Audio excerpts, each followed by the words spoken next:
जब भगवान के सामने गाते हैं, पढ़ते हैं, नहीं बता दामोदर अष्टकम लगाइए, जो प्रार्थनाएं हम गाते हैं, तो उस समय हमें सबसे जो महत्वपूर्ण है, श्री प्रभुपाद जी बताते हैं मंत्रार्थ चिंतनम, मंत्र के अर्थ पे चिंतन करना कि मैं क्या बोल रहा हूँ, है कि नहीं। जैसे श्री प्रभुपाद जी बताते हैं, मैं एनओडी के प्रवचन में सुन रहा था कि जैसे बंगला में कुछ बोल रहे थे, याद तो मुझे नहीं है, कि भजन करे यजन करे, मरते समय इसका परीक्षा होगा कि कितना आपका चित्त कृष्ण में लगा है। फिर प्रभुपाद जी बता रहे थे कि जैसे एक तोता होता है, तो तोता राम राम राम राम राम राम राम राम कर रहा होता है, और जब बिल्ली आती है उसका गर्दन दबाने, तो उस समय उसको राम राम नहीं आता, टाए टाए टाए टाए कर रहा होता है। क्यों? राम राम का अर्थ नहीं पता है, बस सुना राम राम और बोलने लगा। तो वैसे हम क्या बोल रहे हैं, क्यों बोल रहे हैं, दैट्स मोस्ट इम्पोर्टेंट, ये सबसे ज्यादा महत्वपूर्ण है। इसको मंत्रार्थ चिंतनम कहते हैं। मंत्र के अर्थ पे चिंतन करना, उससे हमारा हृदय का उद्गार भाव उत्पन्न होता है। और ये विशेष रूप से जो दामोदर अष्टक है, पूरे महीने हम गाते हैं, कार्तिक महीने में सुबह शाम। तो ये पद्म पुराण में उद्धृत किया गया है, पद्म पुराण से। और हमारे गोस्वामी के ग्रंथ हैं हरि भक्ति विलास, जो कि श्री सनातन गोस्वामी पाद ने लिखा है। और उसमें दूसरा अध्याय, सेकेंड कैंटो और 16वां अध्याय का 197 से लेकर के ये 8 प्यार हैं हरि भक्ति विलास में। और इसका जो टीका है, इस पे वो विश्वनाथ चक्रवर्ती ठाकुर ने लिया है श्री सनातन गोस्वामी कृत वैष्णव तोषणी नामक ग्रंथ में इसका टीका पाया जाता है, जो श्री सनातन गोस्वामी पाद ने ही किया है इसका। और ये श्लोक वहां पे हरि भक्ति विलास में कार्तिक महात्मा करके उसमें इन्होंने दिया है, पद्म पुराण से लेकर के हमारे आचार्य ने। तो ये बहुत सुंदर लीला है। और इसमें कई सारे, जैसे जो पहला श्लोक है, शुरुआत में तत्व विशेष पे आ रहे हैं, फिर परिवार विशेष, लीला विशेष, दूसरे में सौंदर्य विशेष, कई सारे तत्वों का इसमें चर्चा करते हैं। कौन? सत्यव्रत मुनि। और सबसे बड़ी बात है, जब इस श्लोकों को हम पढ़ेंगे तो ये प्रेजेंट टेंस में हो रहा है। सत्यव्रत ऋषि पता नहीं कौन से सतयुग में इसको देख रहे हैं, सतयुग में देख रहे हैं इसको, कोई द्वापर के नहीं है सत्यव्रत ऋषि। मेडिटेशन में अपने देख रहे हैं, और देख रहे हैं प्रेजेंट टेंस में देख रहे हैं। जैसे कि हमारे आचार्य नरोत्तम दास ठाकुर लिख रहे हैं, वृंदावन रम्य स्थान दिव्य चिंतामणि सदा स्फुरकम और मन, कि ये जो मैं देख रहा हूं ये सदा के लिए स्फुरित हो जाए, यही कांस्टेंट हो जाए, यही फिक्स हो जाए। कैसे हो जाए? जैसे पहले बचपन में हम लोग क्रिकेट देखते थे टीवी पे, तो क्रिकेट आता रहता था, तब तक कौआ आकर के एंटीना पे बैठ जाता था, तो वहीं पे चित्र रुक जाता था। अब कोई जाता था, एंटीना ऐसे से हिलाता था, तो फिर से टीवी पे आना शुरू होता था, है कि नहीं? तो बिल्कुल पिक्चर रुक जाता था प्रेजेंट में। तो वैसे बिल्कुल, और उसी को देखते हुए नरोत्तम दास ठाकुर ने वो लिखा है कि आध्यात्मिक जगत गोलोक कैसा है। तो गोलोक जैसा उसका डिस्क्रिप्शन है, उसी के आधार पे श्री प्रभुपाद जी ने इस्कॉन का जो लोगो दिया है, अब देखेंगे कमल के फूल टाइप का, ऐसे अगर उसका एक टॉप व्यू होता है, साइड व्यू, तो कमल के फूल का साइड व्यू, जो गोलोक का साइड व्यू इस्कॉन का लोगो है। तो प्रेजेंट में देख करके आचार्य लिख रहे हैं। तो वैसे जो ये भी भजन है, बिल्कुल मतलब प्रेजेंट में देख रहे हैं हृदय में, और देखते हुए प्रार्थना गा रहे हैं सत्यव्रत मुनि। तो बहुत ऊंचे हुए पहुंचे हुए ये संत हैं। तो भगवान की नित्य अष्टकालीय लीलाएं ये हो रही है। और विशेष रूप से जो बाल लीलाएं हैं कृष्ण की, ये कृष्ण को भी बहुत आकर्षित करती हैं, भक्तों को बहुत आकर्षित करती हैं। और विशेष रूप से इन बाल लीलाओं को करने के लिए भगवान भौम वृंदावन में अवतरित होते हैं। परित्राणाय साधूनां विनाशाय च दुष्कृतां धर्म संस्थापनार्थाय, ये सब एक्सटर्नल रीजन है, संभवामि युगे युगे। एक्चुअली ये युग युग में इन चीजों के लिए आने की जरूरत नहीं है। जैसे भगवान राम ने विभीषण उनसे सुग्रीव से बोला था कि अपने उंगली के अग्रभाग से पूरे ब्रह्मांड सहित, राक्षस सहित पूरे ब्रह्मांड को मैं खत्म कर सकता हूँ। आप जैसे बंदर और इन सबको ये ऐसा नहीं कि आप मेरे मेरे हेल्प के लिए आप लोग ये कर रहे हो, आपकी कोई जरूरत नहीं मुझे, मैं आपकी आपके भलाई के लिए आपकी मैं सेवा ले रहा हूँ।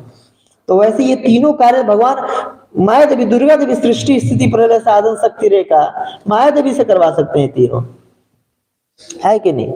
लेकिन भगवान ये बाल लीलाओं को करने के लिए आते हैं। क्यों? क्योंकि जो नित्य धाम है, आध्यात्मिक धाम है, गोलोक वृंदावन धाम है, जो भगवान का नित्य घर है गोकुल, वहां पर भगवान की जो नित्य आयु रहती है 15 साल 8 महीने 13 दिन, लगभग 16 साल पर नव यौवनम च, नए नए जवानी में भी प्रवेश कर रहे हैं, पूर्ण रूप से जवान नहीं हुए अभी, और अब बच्चे भी नहीं, बिल्कुल प्रवेश कर रहे हैं, उसी समय रुक गए हैं, उनका भी एंटीना वहीं रुक गया है। तो अब उस समय देख सोचिए, ये जो बाल लीलाएं हैं, जो बच्चे का क्रीड़ा या फिर जो आनंद लेना और देना, ये वहां पर नहीं हो पाता है। क्यों? अब 16 साल का छोटा बच्चा अपनी माँ के गोद में बैठ करके स्तनपान थोड़ी ना कर सकता है। माँ को भी एक लज्जा होगा, शर्म होगा, पुत्र को भी होगा, है कि नहीं।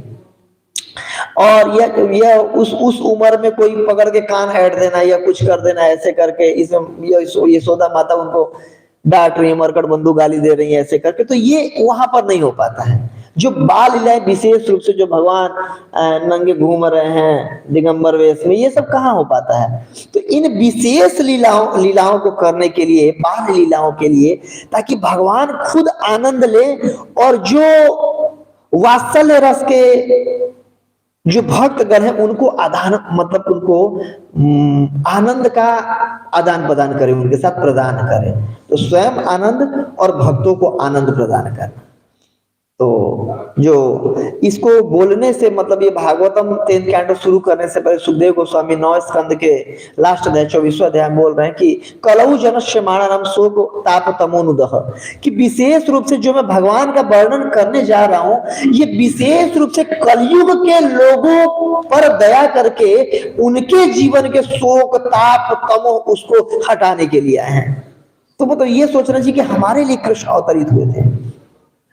द्वापर में गिने चुने कुछ लोगों को मालूम था कि कृष्ण पूर्ण पुरुषोत्तम भगवान है, और आज कलयुग में देखिए श्री प्रभुपाद जी की दया से, कृपा से करोड़ों लोगों को मालूम है कि कृष्णस्तु भगवान स्वयं। कई लोगों को मालूम है कि कृष्ण भगवान है, और हजारों हजार रोज भागवत कथाएं चल रही हैं, हजारों हजार जो भक्तगण हैं इनका स्वादन कर रहे हैं, इन कथाओं का, इन लीलाओं का। तो विशेष रूप से कलयुग के लोगों के लिए, मतलब हम लोग के लिए भी नहीं कह सकते, मेरे लिए, फर्स्ट पर्सन में बात किया जाए, मेरे लिए भगवान आए थे, प्रकट होकर के लीला करके गए थे, ताकि मैं उस लीला का चर्चा करूं, मेरा चित्त कृष्ण में लगे और मेरा उद्धार हो। हर चीज हम देखते ना कि मेरा इसमें क्या फायदा है। तो इस तरीके से भगवान की लीलाओं को देखना चाहिए हमें। तो हम 8 श्लोक पे चर्चा करेंगे, यथामति यथा श्रुतम, जितना बुद्धि साथ दे और जितना समझ में आया हो। तो मैं भी प्रभुपाद जी का परपट पढ़ रहा था, तो इसमें दे रहे एकदा गृहदास सु यशोदा नंद गेहिनी, कि एक बार की बात है, एकदा ना मतलब समय एक, और गृहदासी सु यशोदा नंद नंदनी, यशोदा जो नंद महाराज की पत्नी थी वो सोची और वो कुछ कार्य में लग गई, कर्मा निर्मंथम स्वयं दधी मथने में लग गई। तो यहां से ये लीला शुरू होता है। 10वें स्कंद में 9 और 10 2 अध्याय इस लीला को डेडिकेट किया है सुखदेव गोस्वामी जी ने। तो अब ये जो इस लीला को देखते हुए सत्यव्रत मुनि प्रार्थना कर रहे हैं, तो प्रार्थना करते हुए सबसे पहले शुरुआत करते हैं नमम ईश्वरम सच्चिद आनंद रूपम। तो सबसे पहले नमस्कार से शुरुआत करते हैं।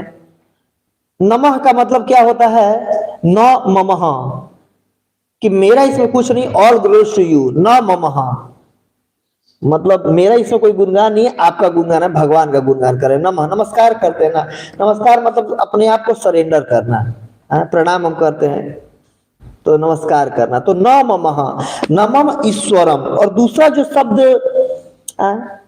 इसको सबसे पहले बता देना चाहते हैं। ईश्वर शब्द यहां पर बोले हैं शुरू में ही कि भाई मैं जिसकी बात करने जा रहा हूं ईश्वर की बात करने जा रहा हूं। ईश्वर मतलब होता है कंट्रोलर, सुप्रीम कंट्रोलर की बात करने जा रहा हूं। कोई हल्के में न ले इस चीज को। और यही सुखदेव गोस्वामी भी भागवत जब कर रहे हैं तो उनका भी यही दृष्टिकोण रहा है भागवत करने को। जहां भी कृष्ण का ऐसे लीलाओं को करते हैं वो जिसमें लोगों को संदेह हो सके तो तुरंत भगवान कृष्ण को विष्णु शब्द से डिनोट करते हैं। जैसे ब्रह्म विमोहन लीला में सुखदेव गोस्वामी कह रहे हैं भागवतम 10वें स्कंद 13वां अध्याय 41 नंबर श्लोक, एवं सम्मोहितो विष्णु विमोहन विश्वमोहनम स्वयं एवं माया अजोपि स्वमेव विमोहिता। कि जो ब्रह्मा विष्णु को मोहित करने गए और स्वयं अपनी माया से भी मोहित हो गए। तो क्या विष्णु को मोहित करने गए थे ब्रह्मा? नहीं, कृष्ण को। लेकिन कृष्ण को यहाँ पर विष्णु बोला जा रहा है। कई जगह ऐसा, तो उस समय भ्रमित नहीं होना चाहिए। या जो रास लीला पूरा होता है, रास लीला को कंक्लूड करते हुए श्री भागवतम 10वें स्कंद 33वां अध्याय 39 नंबर श्लोक में बोल रहे हैं, एवं विक्रीडितम ब्रजवधूम इदम च विष्णु। कि जो विक्रीडितम ये लीला हुआ ब्रज बधूम, ब्रज के बधुओं के साथ, इदम च विष्णु, विष्णु ने जो लीला किया। क्या विष्णु ने लीला किया था? नहीं, कृष्ण ने लीला किया था। लेकिन लोग कृष्ण को हल्के में ना ले कि भाई दूसरे की पत्नी के साथ नाच रहा है, ये कर रहा, नहीं, विष्णु ने किया। और विष्णु के नाम पे लोग सतर्क हो जाते हैं। अच्छा, विष्णु ने किया है मतलब भगवान ने किया, भगवान का। तो ऐसे यहां पर बोल रहे हैं नमम ईश्वरम। देखिए एक एक शब्द बहुत महत्वपूर्ण है, बहुत सोच समझ के एक एक शब्द इसका लिखा गया है कि क्यों, उनकी क्या मानसिकता से ये शब्द लिखे हैं, ये हमारे आचार्य बता रहे हैं और इस पे हम चर्चा करेंगे आज। तो नमम ईश्वरम, नमस्कार कर रहा हूं मैं ईश्वर को, जिसका लीला करने जा रहा हूं भाई वो ईश्वर है। ऐसे नहीं कि बस आगे आगे भाग रहे हैं। अब बताया जाएगा पूर्ण रूप से दिगंबर वेश में नंगे हैं, कुछ पहने नहीं है, लेकिन साधारण मत लीजिएगा, ईश्वर है ये। यही पूरे सुप्रीम कंट्रोलर है। रस्सी से बांध दिए गए, कोई दिक्कत नहीं, सुप्रीम कंट्रोलर है। तो हर उसमें याद रखना है सुप्रीम कंट्रोलर है ये। और कैसे सच्चिदानंद रूपम, जो भी इस सब्जेक्ट मैटर में चीजें आएंगी सब कुछ सच्चिदानंद रूपम। भगवान जो है सच्चिदानंद रूपम है।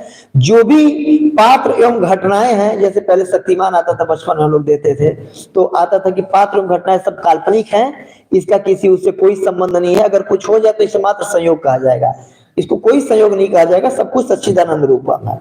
दूध भी जो बोल रहा था सच्चिदानंद रूपम है, वो डंडा, वो बंदर, वो मैया यशोदा, भगवान, वो रस्सी, सब कुछ सच्चिदानंद रूपम है। ये मतलब पूर्ण रूप से आध्यात्मिक धरातल पर जो मैं बात करने जा रहा हूं, 17 मुनि ये कह रहे हैं कि पूर्ण रूप से ये आध्यात्मिक प्लेटफॉर्म की बात है, कोई मटेरियल प्लेटफॉर्म का कोई ना समझे। तो नमम ईश्वरम सच्चिदानंद रूपम। इसके बाद अब फिर भगवान का अगले लाइन में बताना चाह रहे हैं कि कहां पर यह लीला हुआ था, स्थान विशेष, और भगवान का क्या आयु है, भगवान क्या कर रहे हैं। तो लसत कुंडलम, जो भगवान अपना श्रृंगार करते हैं, भगवान कृष्ण वो वैदुर्य मणि, मरकत मणि, कृष्ण मरकत मणि का श्रृंगार करते हैं। भगवान विष्णु वैदुर्य मणि से, जो इस धराधाम पे हमारे भौतिक जगत में जो सबसे महंगी मणि है वो पारस मणि है, और इनसे लाखों लाखों गुणी ये अच्छी गुणवान मणियां है ये। तो मरकत मणि, तो उससे बना हुआ जो कान में मकराकृत कुंडल पहने हैं भगवान, और वो लसत ग्लिटरिंग, उसमें बहुत ज्यादा प्रकाश निकल रहा है। तो सबसे पहले अगर कोई चीज हम देखते हैं तो जो चमकीला चीज होता है वो जल्दी हमारा नजर अट्रैक्ट करता है कि नहीं। तो भगवान का जब मुख दिखा तो हिल डुल रहा है, और सबसे पहले चमकीला वस्तु कान में पहने हुए हैं वो कुंडल हिल डुल रहा है, तो उससे लाइट निकल रहा है। क्यों? भगवान के प्रत्येक अंग से प्रकाश निकलता है, और प्रकाश जब कोई आईने पे पड़ता है आप देखे हैं तो वो रिफ्लेक्ट करता है। जैसे अगर इधर से आ रहा है, इधर करेंगे तो वहां पर लाइट जाएगा, तो वैसे उस कुंडल से लाइट रिफ्लेक्ट हो रहा है, क्योंकि भगवान के मुख से लाइट रिफ्लेक्ट हो रहा है। तो लसत कुंडलम, जो कुंडल सबसे पहले दिखा जो बार बार हिल रहा है, भगवान के गालों को चूम रहा है, तो उसका सौभाग्य का वर्णन करते हुए सबसे पहले उसके बारे में लिख रहे हैं। और गोकुले भ्राजमानम, कहां पर ये लीला हो रही है? गोकुल में हो रही है। पहले उससे भगवान की उम्र बता रहे कि भगवान बाल अवस्था में, बहुत चंचल स्वभाव के हैं, और चंचल स्वभाव का आदमी बाल अवस्था में रहता है। तो जो मैं लीला कहने जा रहा हूं, भगवान की बाल लीला करने जा रहा हूं, कहने जा रहा हूं। कहां पर हो रहा है ये स्थान विशेष? तो गोकुले। कर क्या रहे हैं भगवान? ब्रजमानम, भाग रहे हैं। गोकुल में भगवान भाग रहे हैं। उनके कानों में बहुत ज्यादा तेजी से हिल रहा है मकराकृत कुंडल, और प्रकाश निकल रहा है। क्यों भाग रहे हैं? यशोदा, यशोदा भय उलूख लादव मानव। यशोदा के ध्यान से देखिए शब्द, यशोदा भय उलूख। यशोदा के भय से भाग रहे हैं। कहां से भाग रहे हैं? उलूख, उलूख पर से कूद करके भाग रहे हैं। यशोदा के भय से उलूक पर से कूद करके भाग रहे हैं। लादव मानव परम इष्टम अत्यंत ततो द्रुत गोप्या, कि जो गोप्या है, गोपी है, गोपी जहां जहां भी आएगा मतलब यशोदा के लिए। तो मैया यशोदा परम इष्ट, मतलब उनसे भी अत्यंत, उनसे ज्यादा वेग से दौड़ करके। क्यों दौड़ रही है मैया यशोदा? तो आप सबको ये कथा मालूम है कि कैसे भगवान सुबह सुबह जगते हैं, दिवाली का दिन होता है। तो मैया यशोदा जग करके, आज कई सारे काम है दिवाली पे, जो गृहस्थ लोग हो जानते हुए कई सारे काम होता है, घर बहाना, ये वो, पोछा झाड़ू करना। तो हालांकि ये सब काम तो उनकी जो दासिकाएं थी वो कर दिया करती थी, लेकिन मैया यशोदा सोच रही थी, परेशान हो गई थी कुछ दिनों से। हर दूसरे दिन कंप्लेन आ जाता था। अभी उम्र तो देखो 2.5 साल का हुआ है ये, और इसी मतलब उम्र में बिल्कुल खेल खेलना चालू कर दिया है। इसके घर में चोरी करना, उसके घर में चोरी करना, इसके घर में चोरी करना। क्या है मतलब, अपने घर का जो अच्छा नहीं लगता है क्या, उसको मक्खन। फिर मैया यशोदा, और एक्चुअली भगवान एक एक दिन में, एक एक समय पे सैकड़ों सैकड़ों घरों में एक लीला किया करते थे। मतलब ऐसा नहीं कि भगवान एक दिन में एक घर में लीला कर रहे, नहीं, एक समय में सैकड़ों घरों में ये लीला किया करते थे। क्योंकि सारी गोपिकाएं चाहती थी, बस हे भगवान किसी तरह कृष्ण मेरे घर में आ जाते हैं, एक बार उनको मैं देख लेती, उनको एक बार आलिंगन कर लेती। क्योंकि कृष्ण अब राजा के बेटे हैं, राजा के बेटे को सब लोग थोड़ी ना कि कोई जा करके मतलब उसको आलिंगन कर ले, उसका गाल चूम ले, ऐसे करके। कृष्ण सुंदर सब सारी गोपियों को लगते थे, और हर गोपी चाहती थी कृष्ण मेरे घर में आए। और ग्वालीन मन की जाने हो, भगवान सबके हृदय में परमात्मा के रूप में सबके मन को जान लेते थे। भगवान सबके घर जाते थे, एक एक दिन में हजारों हजारों अपना विस्तार करके लीला करते थे भगवान। और रेगुलर कंप्लेन आता था, और कुछ तो नहीं भी आता तो वो कृष्ण को देखने के बहाने आ जाती थी कि चलेंगे नंद भवन में, तो कुछ ना कुछ तो बहाना लेके जाना पड़ेगा ना। ऐसे जाएंगे तो मैया यशोदा कहेगी क्या करना है, तुम घर में कोई काम धंधा नहीं है, जाओ। तो कुछ कुछ कंप्लेन लेके आती थी। उनको हृदय में कोई भी इसे कष्ट नहीं था, लेकिन बार बार कृष्ण को देखने को मिले, इसलिए बार बार कुछ ना कुछ बहाना लेकर के आ जाती। तो मैया यशोदा सोचती थी कि अरे यार हद हो गया। अपने घर में दास दासी मक्खन निकालती है ना, और दास दासी तो सब नौकरी वाली है। नौकरी में तो आदमी बस काम को टाल देता है, चलो यार जैसे तैसे करके टाल दे। लगता है हमारे घर के मक्खन में वो स्वाद नहीं है जो और लोगों के घर में, तभी तो जा रहा है ना दूसरे के घर में। तो आज एकदा गृहीता शिशु यशोदा नंद नंदनी, ये सोच करके कि आज खुद से निकाल करके अपने हाथ से मक्खन खिलाऊंगी, ताकि एक बार हायर टेस्ट लग जाए। रस वर्जम रसोप्यस्य परम दृष्टवा निवर्तते, तो लोअर टेस्ट दूसरे घर में खुद ही नहीं जाएगा। तो इसलिए वो करने को, मथने को बैठ गई। जब भगवान उठे, देखे कि भाई मम्मी गायब है। आज तो रोज उठते थे तो मैया यशोदा उनको उठाती थी, लेकिन आज तो मैया यशोदा गायब है। देखे घूमते फिरते, देखे कि वो भाई से सुबह सुबह काम धंधे में लग गई है। तो उनको तो उठते ही भूख लग गया था। गए, मैया यशोदा बिल्कुल जोर जोर से मथ रही थी। वो आप लोग देखे गाँव में, हमारे यहाँ तो ऐसे इससे मथते हैं, मथनी बोलते हैं उसको, बट बहुत ज्यादा दूध था तो रस्सी से ऐसे मथ रही थी। भगवान देख के इशारा किए, मैया यशोदा देख ली, फिर भी अपना मथे जा रही है। भगवान बोले हद है, इसके लिए मैं गोलोक छोड़ करके आ रहा हूँ, इसको आनंद प्रदान करने के लिए मेरे पे भाव ही नहीं दे रही है।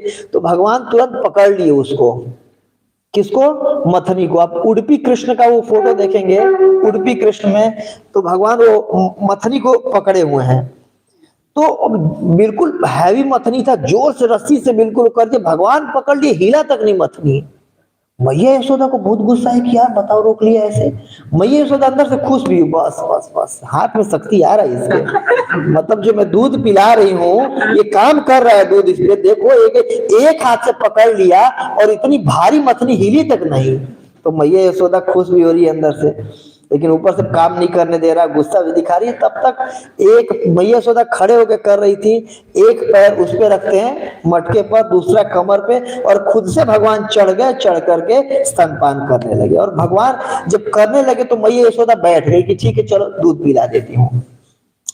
परपट में प्रभुपाद जी लिख रहे हैं कि कृष्ण को देखते ही वात्सल्यता के कारण जो मैया यशोदा सोच रही थी थोड़ा काम कर लूं फिर दूध पिलाऊंगी, लेकिन उनके स्तनों से बहुत तेजी से दूध चूने लगा देखते ही कृष्ण को। ऐसा इसलिए कुछ श्लोक बाद अर्भक वत्सला मैया यशोदा को बोला गया। अर्भक वत्सला मतलब छोटे बच्चों को देख करके स्वतः जिसके हृदय में जो प्रेम वासना वात्सल्य भासना उत्पन्न हो जाए। मतलब मैया यशोदा इतना ज्यादा वात्सल्यता था कि दूसरे के गांव के बच्चों को देख करके उसके स्तनों में दूध आने लगता था। अपना बच्चा तो छोड़ ही दीजिए, इतना ज्यादा प्रेम मतलब बच्चों से करती थी, इतना ज्यादा वात्सल्यता है मैया यशोदा के हृदय में। वात्सल्यता की साक्षात मूर्ति है मैया यशोदा।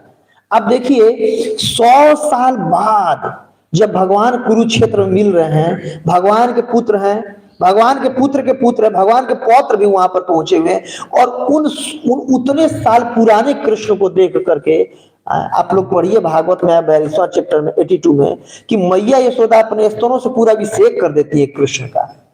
ऐसा थोड़ी ना होता है किसी स्त्री के स्तन में 100 साल बाद अपने पुत्र को याद करके स्तन में दूध पीता है।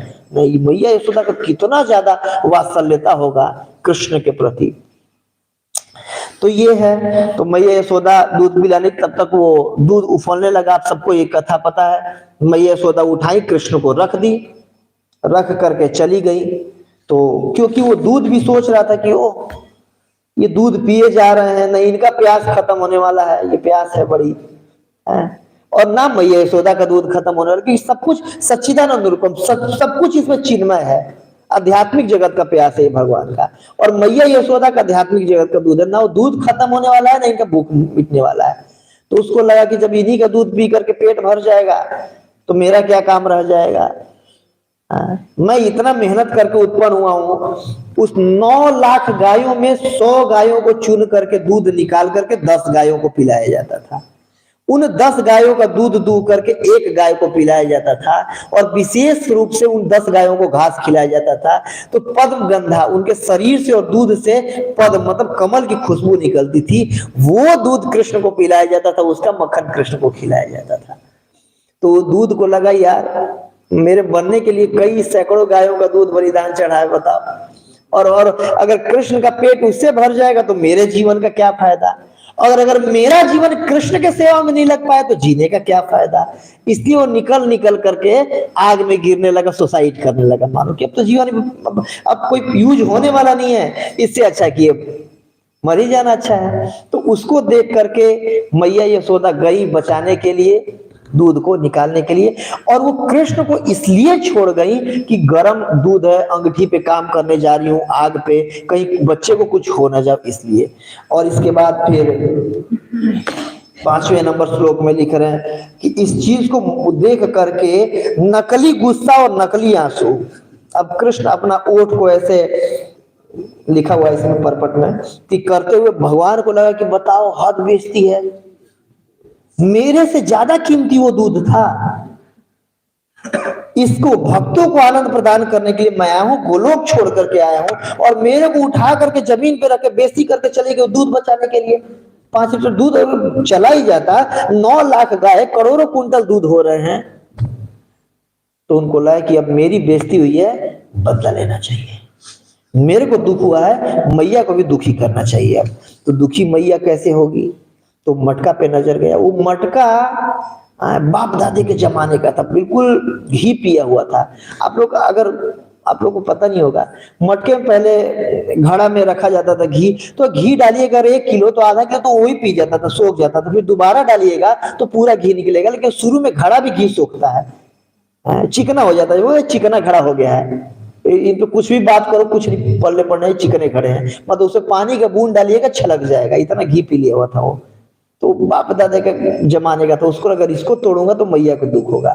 तो सिलबट्टा उठाए बगल में, सिलबट्टा तो जानते होंगे, चटनी पीसने वाला गांव में होता है, तो मशीन नहीं था, बस बटन दबाया घर पिसा गया, ऐसा तो होता नहीं था। तो उठाए धीरे से नीचे दे दिए, चले गए। फिर दूर आप लोग कथा ये सुने होंगे, वहां पर जा करके उखली पर, उखल पर बैठ करके और बंदरों को बांटने लगे, क्या खुद भी खाए और बंदरों को मक्खन बांटने लगे। तो हमारे आचार्य जन कहते हैं कि इसलिए क्योंकि राम के जन्म में रह गया था, बाकी उधार रह गया था, बंदर लोग बहुत मदद किए थे, उसमें तो कुछ चुका पाए नहीं थे, तो यहाँ पर इस जन्म में बंदरों को मक्खन बांट करके अपना कर्जा चुका रहे हैं भगवान। आचार्य जन ऐसा टीका कर रहे हैं इस पे। तो मैया यशोदा जब आई, देखी मटका टूटा हुआ है, बड़ा गुस्सा है, मटका टूटा हुआ है। फिर मैया यशोदा देखी, अच्छा यहाँ पर सिलवट्टा पड़ा हुआ है। मैया यशोदा को अंदर से अच्छा लगा, वो बच्चे के हाथ में शक्ति आ गई है, देखो इतना भारी सिलवट्टा उठा लिया है, तोड़ दिया और नीचे मारा है, मतलब बुद्धि भी हो रही है, मेरा दूध काम कर रहा है, बच्चे का बुद्धि भी विकसित हो रहा है और बल भी विकसित हो रहा है। मैया यशोदा प्रसन्न भी हो रही है कि देखो नीचे मारा था कि आवाज नहीं करे, ऊपर मारता खाली जगह था, वो ज्यादा आवाज करता मैं पता चल जाता, बगल में थी और पता नहीं चला, मुझे कितना बुद्धि लगाया है बच्चा। तो फिर मैया सोची कि चलो कुछ दंडित करना चाहिए इसको, ताकि अगर छोटे से गलती कर रहा, दंडित नहीं करूंगी तो कल के डेट में बड़ा गलती करेगा, फिर तो क्रिमिनल बन जाएगा। ये मैया यशोदा नहीं सोची होगी, तो वो सोची कि कुछ दंडित करना चाहिए। तो जब गई, बंदरों को खिला रहे थे, और वहां पर इसमें भागवत में लिखा है कुछ कौवे भी थे, कौवे भी आ गए थे खाने के लिए, सुखदेव गोस्वामी बोल रहे हैं। तो अब जब पीछे से मैया यशोदा आ रही थी, डंडा भी ली थी, तो सारे पहले कौवे उड़ गए। भगवान को लगा कौवे क्यों उड़ गए, फिर बंदरों को दे रहे और बंदर भाग रहे, ले नहीं रहे, तो भगवान को शंका हो गया कि लगता है कुछ गड़बड़ है। फिर नीचे देखे मैया यशोदा आ रही है, भागे वहां से। यशोदा भय उलूख लाधव मानम, कूदे उस उलूख से और फिर भागे वहां से। तो इस प्रकार मैया यशोदा भी, और भागे तुरंत गेट की तरफ। क्यों गेट की तरफ भागे, कि मैया यशोदा राजघराने की वो है, राजरानी है, और रानी मतलब वो है, वो उसकी अपनी इज्जत है, वो गली में नहीं भागेगी। आंगन में अगर कृष्ण दौड़ते तो मैया, उनको पता था कि मैया दौड़ा के पकड़ लेगी, गली में तो पक्का नहीं आएगी, कि गली में भाई पब्लिक देख रहा है, पब्लिक के सामने इस उम्र में भाई कोई रानी भागती हुई जा रही है, वो तो करेगी नहीं मैया यशोदा, इज्जत की बात है। तो इसलिए तुरंत कूदे और गेट की तरफ भागे और चले गेट के बाहर भाग। और मैया यशोदा भी ठान ली थी आज तो पकड़ूंगी ही पकड़ूंगी। क्यों, मैया यशोदा ये नहीं सोच रही थी इसको पकड़ना, दंडित करना है। अब गेट के बाहर भागा है, जंगल में लोग महावन में रह रहे हैं, कहीं कुछ सांड भैंसे कुछ मार ना दे, इसलिए पकड़ के लाना चाहिए, उनकी रक्षा के लिए मैया यशोदा भागी थी एक्चुअल में। तो ये देखिए, अर्भक वत्सलाता है, स्वतः ही उसके हृदय में मैया के कितना प्रेम है, क्या बच्चे को दंडित करना चाहेगी, नहीं। तो इस प्रकार मैया, और भगवान फिर निश्चिंता से धीरे धीरे पहले भाग रहे थे कि मैया तो आ नहीं रही, थोड़ी दूर चला जाऊंगा, देखिए मैया आ रही है, जोर से भागे बिल्कुल भगवान। और मैया ऐसा जो कोई परवाह किए बिना, क्यों, मतलब कि मेरा पुत्र, उसकी रक्षा मेरा वो है, तो अपने इज्जत प्रतिष्ठा से ज्यादा बच्चे का रक्षा वो देखी, कि भले मैं गांव के गली में भाग रही हूँ, और लोग देख करके क्या करेंगे। और जो जेठ लोग हैं, पहले जमाने में जो बहुएं होती थी जेठ के सामने ऐसे नहीं जाती थी, लेकिन उसकी भी वो ताक पर रख के बिल्कुल कि नहीं, भाग के पकड़ना है बच्चे को, तो बच्चे को कुछ हो जाएगा। और नंद, उपनंद, सुनंद सब लोग, सब सारे बड़े भाई थे इनके, तो लेकिन सबके सामने भागी बिल्कुल कि कोई दिक्कत नहीं है, इज्जत जाए लेकिन बच्चा बचना चाहिए अपना। तो पकड़ करके लाई और ला करके, और फिर अगले श्लोक में आ रहा है, रुदंत मोहर नेत्र युग्ममृजान्त करम्बोज युग में न सातंक नेत्रम। क्या कह रहे, रुदंत मुहुर नेत्र, तो जो मैया यशोदा पकड़ी कृष्ण को जोर से कील, बिल्कुल भगवान रोने लगे, रुदंतम मुहुर, बार बार बार बार, और युग्म मृजंतम, नेत्र युग्म मृजंतम, और बिल्कुल भगवान रोने लगे। और नेत्र युग्म, यहाँ पर दो युग्म आया है, कर युग, करम बोझ युग में ना, दो हाथ और दो नेत्र, मतलब अपने दोनों हाथों से अपने दोनों नेत्रों को मृजंतम रगड़ने लगे। देखिए कृष्ण के जीवन में पहली बार हुआ है ये कि अपने हाथों से अपना आंसू पोंछना पड़ रहा है। आज तक कृष्ण कभी भी रोने का नाटक भी कर देते थे तो मैया यशोदा तुरंत आती थी, गोदी में रख करके अपने पल्लू से, अपने साड़ी से उनका आंख पोंछने लगती थी। इतना ज्यादा मैया यशोदा को प्रेम करती थी कृष्ण से। देखिए, ऐसे भी नॉर्मली इस उम्र में मैया यशोदा को कृष्ण पैदा हुए थे, जिस उम्र में मैया यशोदा उम्मीद छोड़ दी थी कि अब कोई पुत्र भी होगा। ये 6वें अध्याय में वसुदेव जी बोल रहे हैं नंद महाराज को कि आपका तो उम्मीद भी खत्म हो गया था, फिर भी भगवान ने आपको पुत्र दिया है। तो स्त्रियों को नॉर्मली एक उम्र तक ही पुत्र होता है, ऐसा नहीं कभी भी किसी उम्र में पुत्र हो जाए। तो उनका उम्र खत्म हो चुका था, उसके बाद उनको पुत्र हुआ था। तो कितना ज्यादा विशेष प्रेम करती थी वो, साधारण प्रेम नहीं करती थी। तो हमेशा रोने से पहले तुरंत आके आंसू, नकली आंसू भी होते थे, तुरंत मैया यशोदा पूछ लेती थी। आज असली आंसू हैं और फिर भी कृष्ण को खुद पोछना पड़ रहा है मैया यशोदा। अब जो बचाता था वही, उसी के चलते आज डरना पड़ रहा है। तो युग्मम मृजंतम, और भगवान को आंसू भी नहीं पोछना आ रहा है। आज तक पोछे नहीं थे, पहली बार काम कर रहे हैं। तो जो काजल लगा हुआ था, ऐसे भी गांव में ना दिवाली के दिन लोग काजल छोटे, मतलब हमारे एक उत्सव होता है, सवेरे से लोग जाते हैं, आग वग जलाया जाता है, उसमें दिया में काजल बनाते हैं और बच्चे इतना इतना पोत देती हैं, माताएं जबरदस्ती पोत देती हैं आज के दिन। तो ऐसे भगवान का भी आंख में काजल लगा हुआ और पूरा काजल हाथ में, पूरा गाल में ऐसे वो कर दिए हैं, लगा लिए, और ज्यादा भगवान की सुंदरता बढ़ गई है इससे। तो रुदंतम मुहुर नेत्र, रुदंतम मुहुर बार बार रो रहे हैं, नेत्र युग्म दोनों नेत्रों को मृजंतम, किससे?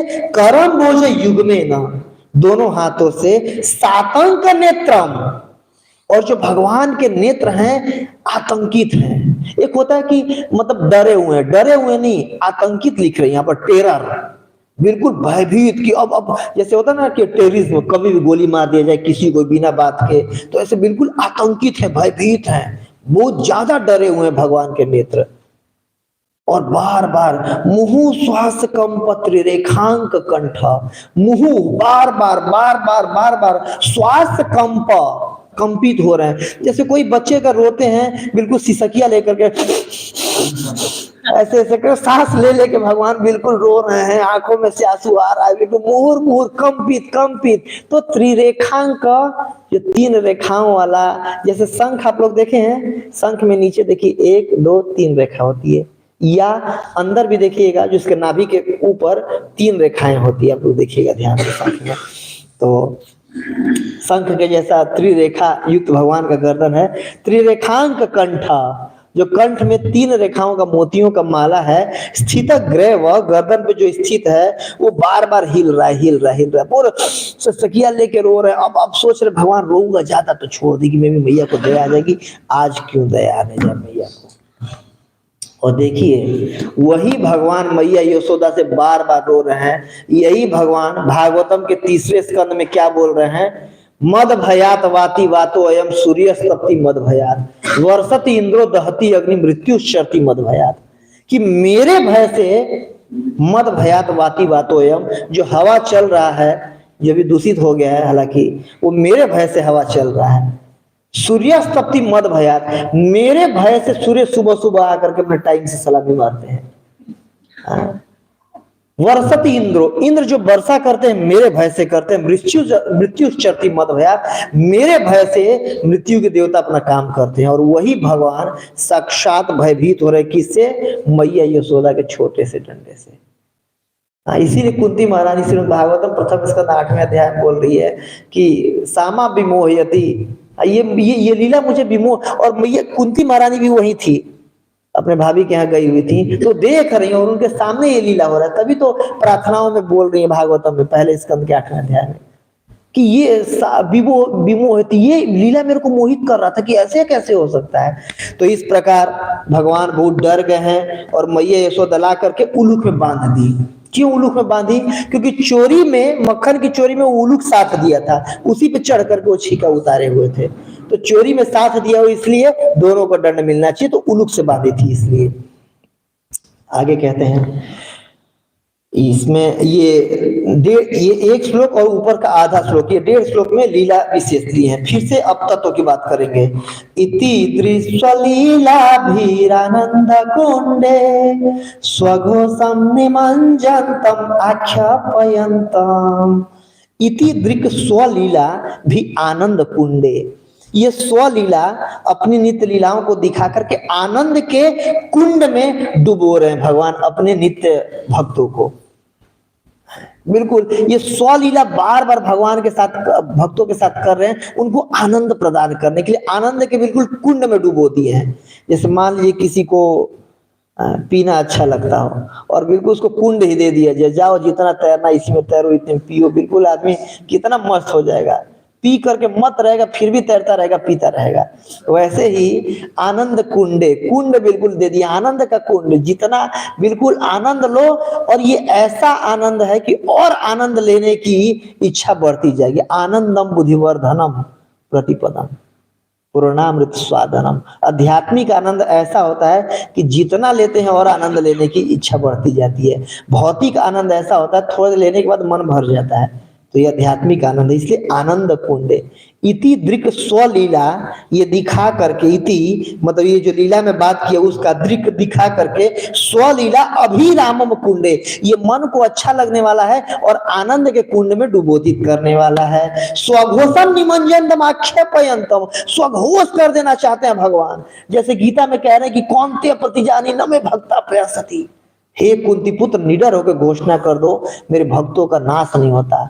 तो इस लीला को भी दिखा करके घोषित करना चाहते हैं क्या, तदीयसी तज्ञेषु भक्तेषु जितस्त्वम्, जितने भी ज्ञान मार्ग में चलने वाले लोग हैं उनको ये दिखा देना चाहते हैं कि तदीयेषु तज्ञेषु भक्तेषु जितस्त्वम्, एकमात्र मैं भक्ति के द्वारा जीता जा सकता हूं, योग के द्वारा, कर्म के द्वारा और इनके द्वारा नहीं जीता जा सकता, ज्ञान के द्वारा नहीं जीता सकता। देखिए ज्ञान बहुत जरूरी होता है, भक्ति में बहुत जरूरी होता है तत्व ज्ञान। इसको जो भक्ति में जो मदद करने वाला ज्ञान होता है उसको संबंध ज्ञान कहते हैं, और संबंध ज्ञान बहुत जरूरी है साधना करने के लिए भी। जितना ज्यादा हम संबंध ज्ञान में स्थित होकर के साधना करेंगे उतना ज्यादा जो साधना का साध्य है जल्दी प्राप्त करेंगे। बहुत जरूरी है ज्ञान प्राप्त करना, लेकिन ज्ञान से कृष्ण नहीं मिलते। ज्ञान मदद करता है कृष्ण को समझने में, जानने में, लेकिन देखिए ज्ञान हम जो भी इसमें लेते हैं, भगवत गीता जो भी ऐसे पढ़ते हैं, लेकिन ज्ञान का लक्ष्य क्या है, भगवान के प्रति रस डेवलप करना। बस ये ज्ञान वैसे है कि जैसे नदी पार करना है तो नदी में एक नाव के समान है ज्ञान। नाव पे बैठिए, चप्पू चलाइए, उस पार चले जाइए। उस पार जब चले जाइए तो नाव को सर पर लेकर के नहीं चलना, नाव को वहीं छोड़ देना है। अब देखिए ये सारे लीलाओं में सारे उनको पता, ये सब ज्ञान में स्थित होकर के भगवान से प्रेम कर रहे हैं। अब देखिए गोपी गीत, महारास के समय की बात है, सारी गोपियां रो रही हैं बिल्कुल, लेकिन उस समय भी पूरे ज्ञान में स्थित हैं। अब चौथा नंबर श्लोक क्या है कि सातोतम कुल, ब्रह्मा के प्रार्थना करने पर नखलु गोपिकान नंदनो भवान अखिल देही नाम अंतरात्मदिक, कि आप अखिल देही नाम के अंतर में रहने वाले परमात्मा है। मतलब पूरे तत्व ज्ञान है उनको, ऐसा नहीं कि एक ऐसे इमोशनली होकर के कोई अच्छा लड़का उससे मैं अट्रैक्टेड हूं, नो, पूरा ज्ञान रहता है इन भक्तों को। लेकिन जो भक्ति है वो ज्ञान से भी ऊपर होता है। तो ज्ञान का वो है कि भगवत प्राप्ति के लिए, इसका फिर ज्ञान को हटाइए, फिर भगवान की सेवा में लगिए, भगवान के साथ रस डेवलप होना चाहिए। अगर ज्ञान नहीं रहे तो कहेंगे कि ज्ञान खराब चीजें नहीं, बिना ज्ञान के करेंगे सहजिया बन जाएंगे। ज्ञान जरूरी है भक्ति के लिए, और ज्ञान का लक्ष्य कि भगवान के साथ हमारा रस उत्पन्न हो पाए, उसमें स्थित होकर के जो हम अपना संबंध ज्ञान में भक्ति करेंगे। तो आगे कर रहे हैं तदीयेषु तज्ञेषु भक्तेषु जितस्त्वम्, दुनिया को बता देना चाहते हैं कि एकमात्र मैं भक्ति के द्वारा जीता जा सकता हूं, और कैसे भी मैं जीता नहीं जा सकता हूं। पुनः प्रेम तस्तम सत आवृत्ति वंदे, और इसी को देख करके पुनः पुनः प्रेम से क्या है, तो हम आपको सत आवृत्ति वंदे, मैं वंदना कर रहा हूं कितनी बार, 100 बार, 100, और 100 बार नहीं प्रणाम कर रहा हूं, सत आवृत्ति, सत की आवृत्ति कर रहा हूं, बार बार बार बार, सैकड़ों सैकड़ों बार, सैकड़ों सैकड़ों बार प्रणाम कर रहा हूं। सत आवृत्ति, सत को आवृत कर रहा हूं, बार बार बार बार बार बार, सैकड़ों बार प्रणाम कर रहा हूं। पुनः प्रेम तस्तम सत आवृत्ति वंदे, बिल्कुल प्रेम पूर्वक सैकड़ों सैकड़ों सैकड़ों बार मैं प्रणाम कर रहा हूं। आगे क्यों प्रणाम कर रहा हूँ भैया, आपको कुछ वरदान चाहिए, मेरा मतलब मेरा दर्शन कर लिए हो तो भगवान का मानो। अब ये सोच के ये लिख रहे हैं अगला श्लोक कि भगवान का जो दर्शन है वो व्यर्थ नहीं जाता, कुछ न कुछ वरदान भगवान जरूर देते हैं। तो भगवान मानो बोल रहे हैं कि आपने मेरा दर्शन किया, मांगो क्या मांगते हो। तो अगले श्लोक में कह रहे हैं, वरम देव मोक्षम न मोक्षमधिम वा न चान्यम वृणे हम वर सदपीहा। क्या कह रहे हैं कि वरम देव, हे वर देने वाले देवता, मतलब वर देने वालों में सर्वश्रेष्ठ वरदराज। अगले उसमें बोलेंगे कि आप वरदराज हैं, वरदराज जी का मंदिर भी है दक्षिण भारत में, है कि नहीं। तो आप वर देने वालों में सर्वश्रेष्ठ हैं, मतलब आप कुछ भी दे सकते हैं।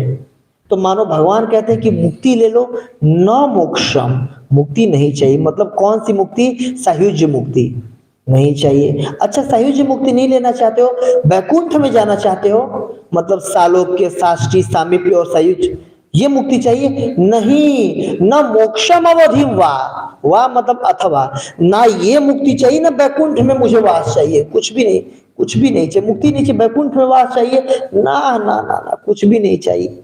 न च अन्यम वृणे अहम वरेसद अपीह, वर ईस, हे वरदान देने वाले में सर्वश्रेष्ठ, मुझे मुक्ति नहीं चाहिए। अच्छा, मुक्ति नहीं चाहिए, कुछ और चाहिए? नहीं नहीं नहीं नहीं नहीं, न च अन्यम वृणे अहम, न च अन्यम, अन्य कोई भी नवधा भक्ति से भी प्राप्त होने वाला कोई भी वरदान मुझे नहीं चाहिए।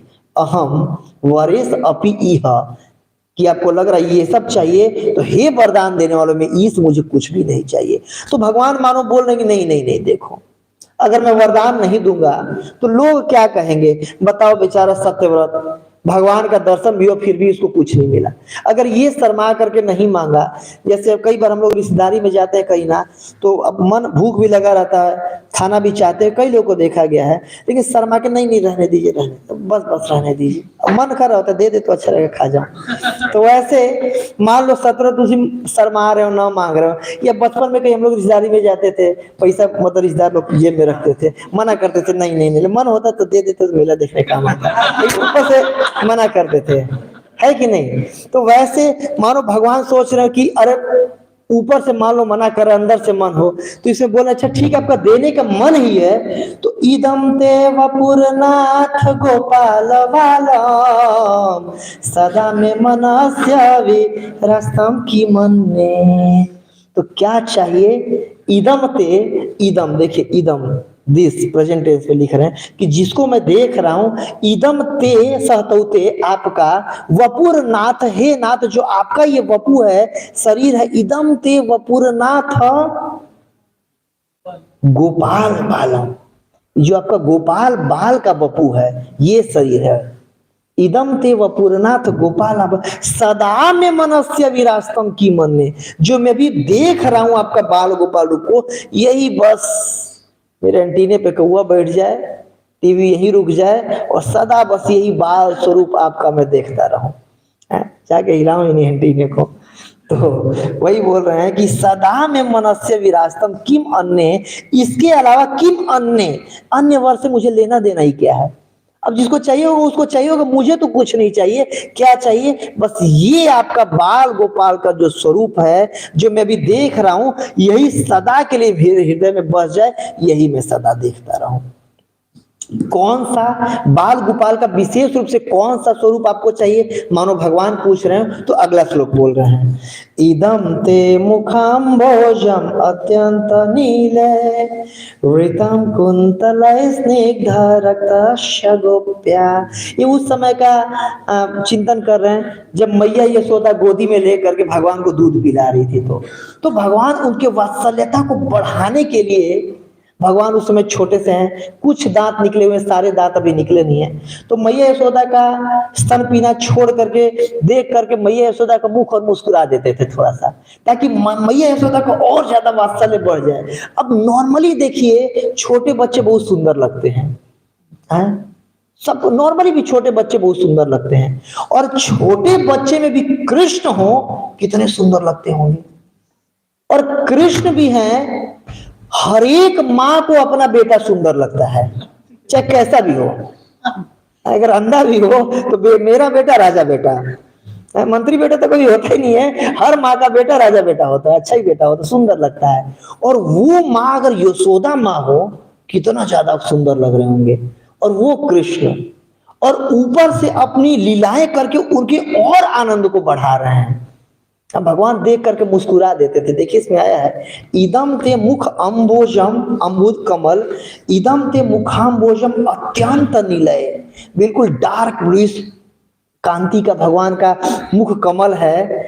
वृतम कुंतलई है, कुंतल मतलब होता है बाल, वृतम आवृत, बाल बिल्कुल घिरा हुआ है, घना भगवान का बाल है, चारों तरफ मुख के वो है रक्त, और वृतम कुंतल रक्तश्च स्निग्ध रक्तश्च गोप्या, गोप्या अलग उसमें आता है। और भगवान के बालों से रक्तिश्च रेडिश कांति निकल रही है, मतलब लाल कलर की आभा निकल रही है। इतने सुंदर कृष्ण, उनका बाल और उनके बालों से लालिमा कलर की आभा निकल रही है।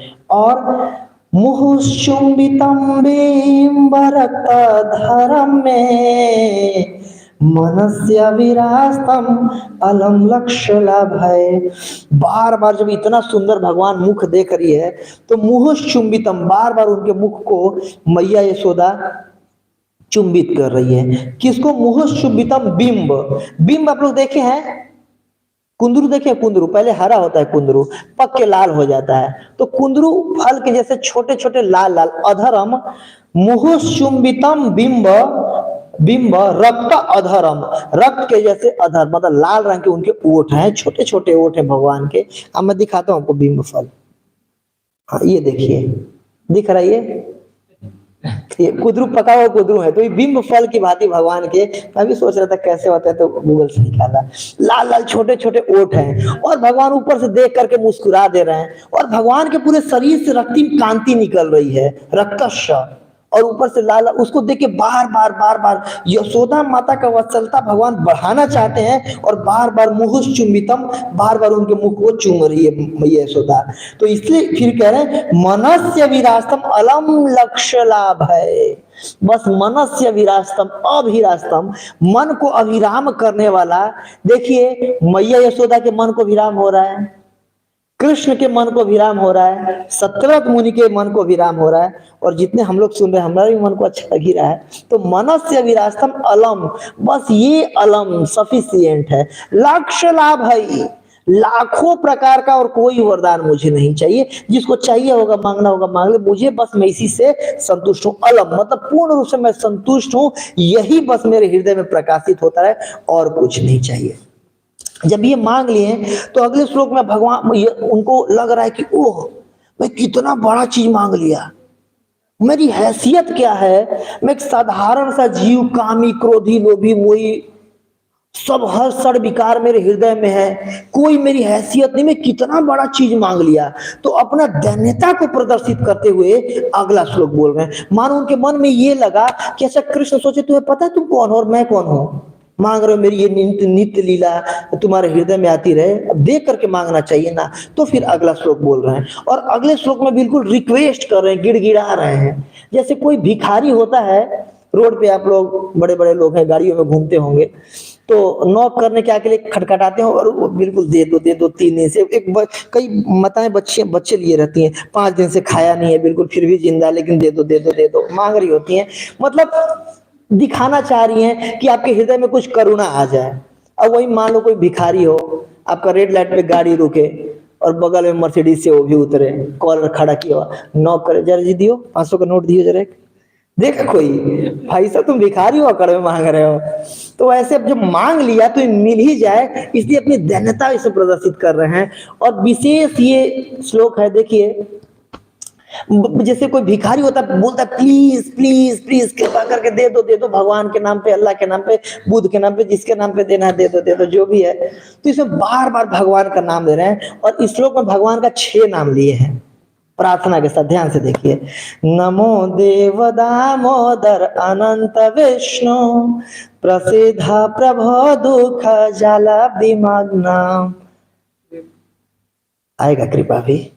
तो कह रहे हैं नमो, नमस्कार करें, न ममः, मेरी कोई हैसियत नहीं है। नमो, नमस्कार कर रहा हूं किसको? देव। देखिए 6 इसमें ध्यान दीजिएगा, देव, दामोदर, अनंत, विष्णु, प्रभु, ईश, 6 भगवान का नाम लिए हैं इसमें, इस श्लोक में।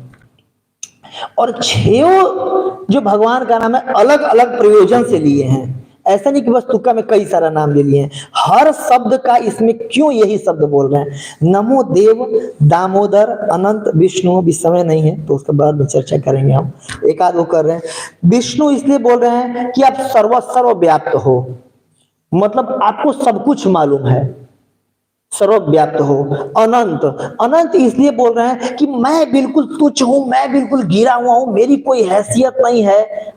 लेकिन आप तो अनंत है ना, आपकी कृपा तो अनंत है ना। जैसे मान लीजिए कोई व्यक्ति है 10,000 रुपये कमाता हो, महीने में 5,000 रुपये बचाता हो, उस पर 10 करोड़ का लोन हो, कितने साल में चुकाएगा? पूरा जन्म भी कमा करके वो, उसका ब्याज ही नहीं उतरेगा, और चक्रवृद्धि ब्याज और कंपाउंड इंटरेस्ट चढ़ता जा रहा है। कोई कोई कोई है ही नहीं कि वो चुका पाए। लेकिन मान लो उसी व्यक्ति का 10 करोड़ का लोन है, और मान लो अंबानी जी बोल दें कि don't worry I am here, लो एक चेक मार के एक साइन मार दे दिया है कि नहीं। वो पूरे जन्म में नहीं कर सकता है, लेकिन 1-2 सेकंड का वो चेक पे हाथ बस साइन किए, 1 मिनट में उनका कर्जा उतर जाएगा। वैसे मैं बिल्कुल गिरा हुआ हूं, मेरी कोई हैसियत नहीं है, लेकिन आप तो अरब खरबपति हैं, आप तो अनंत हैं, आपकी कृपा का तो अनंत है, और कितना कितना कोई गिरा भी हो आप पार लगा सकते हैं, इसलिए अनंत बोल रहे हैं। विष्णु बोलती है दामोदर, दामोदर आपका जो दाम रस्सी उधर बंधा हुआ है, कि देखिए जैसे आपका उधर बंधा हुआ है, वैसे मैं भी अपने कर्म फल से बंधा हुआ हूं, जन्म जन्मांतर में कर्म करता आ रहा हूं, और मेरे हाथ में नहीं है मेरा कि कर्म फल, इतना ज्यादा कर्मों की रस्सी से बंधा हुआ हूं। जैसे आप रस्सी से बंधे हो, वैसे मैं भी रस्सी से बंधा हूं, और देव आप महान हैं। तो इसीलिए नमो देव दामोदर अनंत विष्णु प्रसीद, प्लीज कृपा कीजिए हे प्रभु, प्रसिद्ध प्रभु, क्यों कृपा करिए, दुख जाल आधी मग्नम, मैं दुखों के जाल रूपी आधी समुद्र में मग्न होता जा रहा हूं बिल्कुल। अब देखिए भगवान का दया दिखाने के लिए हमें भी ऐसे दया भगवान से प्रार्थना करना चाहिए, प्रसिद्ध प्रभु, हे प्रभु आप कृपा कीजिए, क्यों, दुख जाल आधी मग्नम, मैं दुखों के जाल रूपी समुद्र में मग्न होता जा रहा हूं। कोई कितना भी बड़ा तैराक हो, समुद्र में डाल दिया जाए तैर करके निकल नहीं सकता। मैं अपनी क्षमता से इस समुद्र रूपी ये दुखों के समुद्र से उठ नहीं सकता हूं, बस मैं चिल्ला सकता हूं हे भगवान कृपा कीजिए, और आप आकर के अगर हाथ ऊपर उठा लें तो बस मैं बच सकता हूं। तो वही यहाँ पर अपनी दैन्यता बता रहे, इसलिए क्या कीजिए, कृपा दृष्टि वृष्टाति दिनम बतानो गृहाणे समामज्ञ में अक्षदृश्या। कृपा दृष्टि वृष्टि, कृपा दृष्टि की वृष्टि कर दीजिए, बारिश कर दीजिए। भगवान का जो दृष्टि है वरद दृष्टि है। देखिए जब कालिया नाग के विष से सारे ग्वाल बाल मर गए थे, भगवान देख करके जीवित कर दिए थे। अघासुर के पेट में जब सारे ग्वाल बाल और बछड़े मर गए थे, भगवान दृष्टिपात से जीवित कर दिए। सुखदेव गोस्वामी लिख रहे हैं भगवान का दृष्टि वरद दृष्टि है। इसलिए ठाकुर जी के सामने जरूर खड़ा होकर 2-4 मिनट खड़ा रहना चाहिए, प्रार्थनाएं करना चाहिए। लेकिन अगर जितने हृदय में जिसके पाप चीज रहता है ना, काम वासना, भगवान के सामने खड़ा होना भी आसान नहीं है। खड़ा नहीं हो सकता व्यक्ति अगर हृदय में पाप वासना है, काम वासना है तो, क्योंकि भगवान शुद्ध है, परम सच्चिदानंद है। तो उसके लिए मतलब सामना करने के लिए आदमी को प्योरिटी चाहिए। इसलिए कई लोग आते हैं बस मत्था टेके जय हो, उधर प्रपात को देख के बस अभी मार देते हैं कई लोग। अभी रुकिएगा, भागवतम के बाद एक व्यक्ति डेली आते हैं, पता नहीं मैं 3-4 साल से तो देख रहा हूँ, आएंगे बिल्कुल। तो जो भी है, तो भगवान के सामने खड़ा होना चाहिए, प्रार्थनाएं करना चाहिए, क्योंकि भगवान की दृष्टि, देखिए हम भगवान को नहीं देखते, हमारे गुरु महाराज कहते हैं कि भगवान हमें देख लेते हैं, भगवान हमारा हाजिरी लगा लेते हैं, है कि नहीं।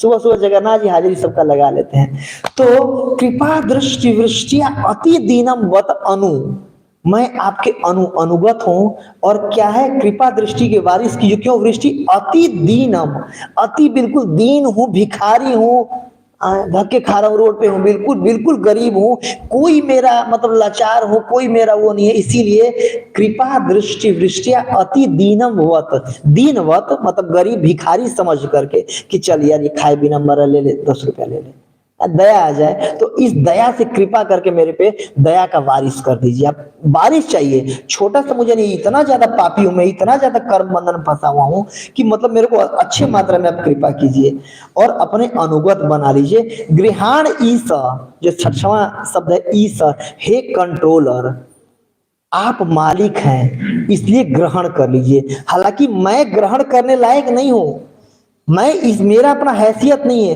लेकिन क्योंकि आप कंट्रोलर हैं, आप सुप्रीम कंट्रोलर हैं, आप मेरे कर्म बंधन को काट करके भी मुझे ग्रहण कर सकते हैं। इसलिए गृहाण ईस माम अज्ञ, मेरे जैसे मूर्ख व्यक्ति को अज्ञ, आप महान है और मैं क्या हूं, अज्ञ हूं, मेरे जैसे मूर्ख व्यक्ति को माम अज्ञ में अक्षर दृश्य स्वीकार कर लीजिए और मेरे दृष्टि के सामने आप प्रकट हो जाइए। देखिए मेरी कोई ऐसी हैसियत नहीं है कि मैं आपको अप्रोच कर पाऊं, आप पूर्ण रूप से सच्चिदानंद है और मैं पूर्ण रूप से भौतिक हूं, भौतिक कलमश से भरा हुआ हूं। तो इसीलिए मैं अक्ष, अक्ष मतलब आंख, दृश्य दृष्टि, आप मतलब इसके सामने आ जाइए, आप कृपा करके आ जाइए तो मैं दर्शन कर पाऊंगा। मेरी अपनी कोई हैसियत नहीं है कि मैं आपको अप्रोच कर पाऊं। जैसे कि हम गाते हैं, जगन्नाथ स्वामी नयन पथगामी भव तुम्हें, हे जगन्नाथ जी आप मेरे नयनों के सामने आ जाइए, आप कृपा करके, मैं आपको अप्रोच नहीं कर सकता, आप मुझे अप्रोच कर लीजिए। तो ये है। फिर अगला श्लोक बोल रहे हैं कि मानो भगवान ये कहें कि अच्छा मैं कृपा कर दूं, क्यों करूं, तो ये बताने के लिए अगला, जैसे कि कोर्ट में वकील दलील देता है ना कि जज साहब आपने पहले भी किसी केस में ऐसा किया था, इसलिए इस केस में भी सिमिलर केस है, आप ये फैसला ले लीजिए। तो अपना कोई दलील पेश कर रहे हैं तो उसमें 2 उदाहरण दे रहे हैं कि याद करिए कृष्ण, 2 पहले भी आप कर चुके हैं उद्धार, और जैसे वो फंसे हुए थे अपने कर्म बंधन में, मैं भी फंसा हुआ हूं, तो आपको सेम काम दोबारा करना, कोई नया काम नहीं करना है। तो ये कह रहे हैं, कुबेरात्मजौ बद्ध मूर्तया दाता त्वया मोचितौ भक्ति भाजौ कृतौ च तथा प्रेम भक्ति स्वकामे प्रयक्ष न मोक्षे ग्रहो में अस्ति दामोदरे। तो कह रहे हैं कुबेर आत्मजौ बद्ध मूर्ते यद्वत, कि जैसे कुबेर के दोनों आत्मजों को, पुत्रों को, कुबेर आत्मजौ बद्ध, वो भी बंधन में थे, क्या बने हुए थे, हाँ वृक्ष बने हुए थे, यमल अर्जुन, अर्जुन के 2 वृक्ष, और बहुत मोटे मोटे तगड़े तगड़े बिल्कुल वृक्ष थे।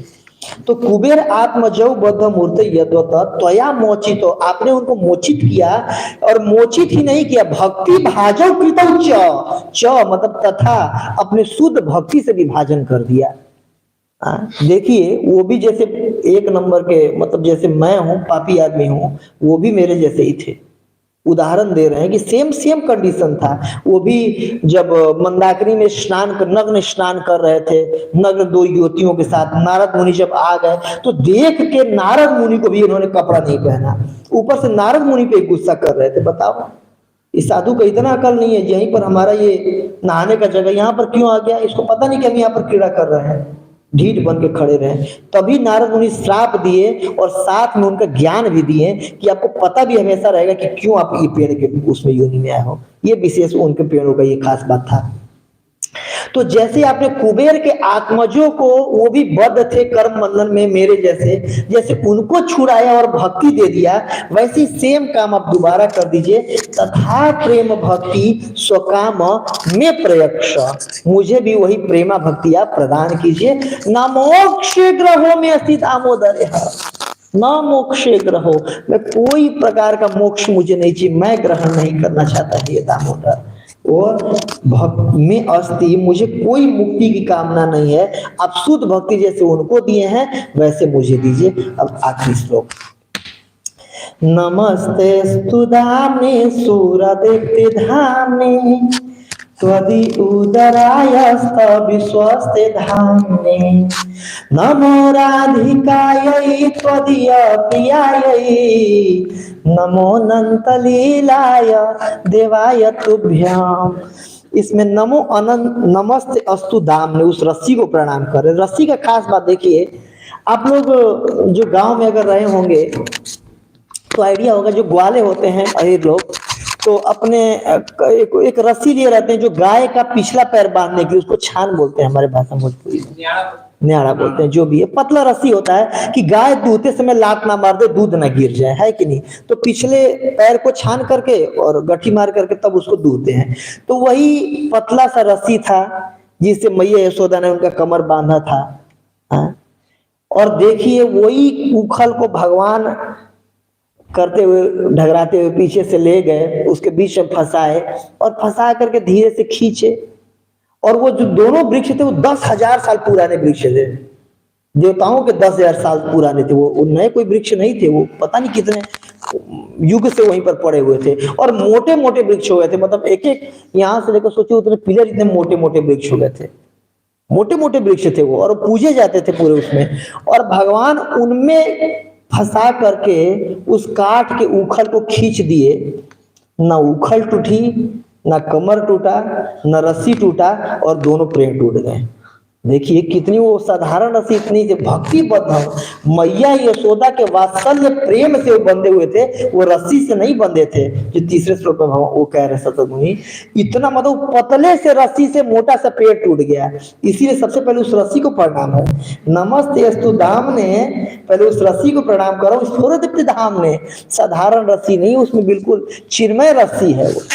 और त्वदी उदरायस्त विश्वस्त धाम ने, ये रस्सी साधारण है, आपके उस उदर को बांध दी है जो उदर विश्व का धाम है। श्रीमद् भागवतम के 12वें स्कंद में हम देखते हैं कि कैसे जब प्रलय हो जाता है इस भौतिक जगत में, तो प्रलय के जल में भगवान बरगद के पत्ते पर लेट करके और पूरे विश्व को अपने पेट में रख करके अंगूठा चूस रहे होते हैं।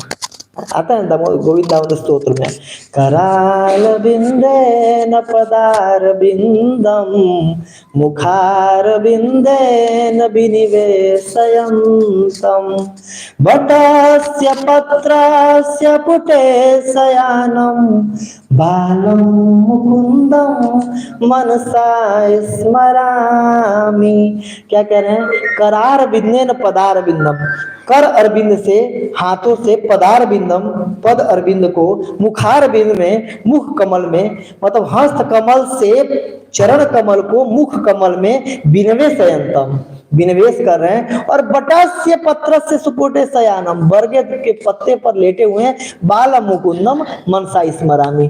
तो वही सतरदीसी बोल रहे हैं कि प्रलय में, जब प्रलय पूरे भौतिक जगत पानी में डूब जाता है, उसमें बरगद के पत्ते पर लेट करके अंगूठा चूसते हैं, पूरे ब्रह्मांड को जिस पेट में ले करके, और उसी उदर को आज ये दाम बांध रखा है, ये रस्सी बांध रखी है। इसीलिए नमस्ते अस्तु धाम ने, सूर्यदीप्ति धाम ने, त्वदी उदराय, त्वदी आपका जो उदर है विश्व का धाम है ये। और आखिरी में नमो राधिकायै त्वदीय प्रियायै नमो अनंत लीलाय देवाय तुभ्यम। राधा रानी को यहाँ पर इसलिए भी याद कर रहे हैं कि जो अब तक ये लीला चर्चा हुआ, ये यशोदा दामोदर का चर्चा हुआ लीला, लेकिन हम देखते हैं जो जीव गोस्वामी के आराध्य देव हैं राधा दामोदर जी, वो कहाँ से आए फिर? तो एक्चुअली राधा रानी ने भी कृष्ण को 3 बार बांधा था। पहला कुसुम सरोवर पे, जब भगवान सूर्य वंश की थी राधा रानी और कृष्ण चंद्र वंश के, तो सूर्य पूजा के लिए जब फूल तोड़ने के लिए आती थी तो ये पहुंच जाते थे कि मैं कंस का आदमी हूँ और मुझे टैक्स चाहिए, तो वो टैक्स मांगने के लिए। तो वहां पर एक बार सारी सखियों ने पकड़ के इनको वही लताओं से उनका रस्सी बना करके, आप लोग देखें जैसे गांव में जब बोझा बांधा जाता है गेहूं का, तो धान का जो पियार होता है पूरा, उसी को रस्सी बना करके ऐड देते हैं। जब चरी का बोझा बांधते तो चरी से ही बांध देते हैं। तो वैसे ही उसी का रस्सी बना के बांधी थी एक। दूसरा दान घाटी में, जब कृष्ण, जब सब लोग जाती थी सकरी खोर से ले करके बेचने के लिए मथुरा, दही वगैरह मक्खन वगैरह, कृष्ण पहुंच जाते थे कि भाई मेरा रास्ता ही है, जो भी जा रहा है टैक्स दो, वहां भी पकड़ करके सारी गोपियों ने एक बार बांध दिया था। और तीसरा, जो भी रुक्मणी कृष्ण सुनाए थे गोवर्धन में, कि एक बार भगवान को मिलने जाना था राधा रानी से, और उस दिन बलराम जी का बर्थडे था, तो कुछ लेट हो गया, राधा रानी मान कर गई। तो मान कर गई, जब लेट पहुंचे तो सारी उनके सखियों ने राधा रानी मिल करके और वहीं पर लताओं से इनका पेट बांध दिया था। तो इसलिए भगवान यशोदा दामोदर भी और राधा दामोदर भी हैं। तो नमो राधिकाए, राधा रानी का भी याद करो, वो भी तो बांधी है। तो नमो राधिकाए तो दिय प्रियाय, आपके बहुत प्रिय हैं।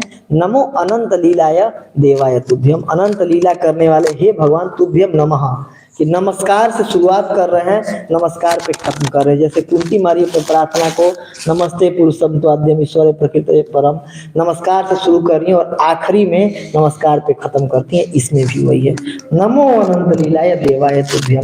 तो जब हम इसको मेडिटेट करें तो क्या बोल रहे हैं, क्यों बोल रहे हैं, इसका मेडिटेशन करना चाहिए, तो और ज्यादा गाने का स्वाद बढ़ जाता है। कोई भी प्रार्थना करें तो मेडिटेशन जरूर करना चाहिए कि क्या हम गा रहे हैं, क्यों गा रहे हैं, कि नहीं। तो माता जी 9:15 हो गया, अब अकेले में बताएंगे। ठीक है, अभी क्लास के बाद आप प्रश्न ले आइएगा, ठीक है। जगत गुरु श्री प्रभुपाद की जय, गौर प्रेमानंद हरि हरि हरि हरि हरि बोल, दामोदर लीला की जय, सत्यव्रत ऋषि की जय, श्री सनातन गोस्वामी पाद की जय, गौर प्रेमानंद हरि हरि बोल।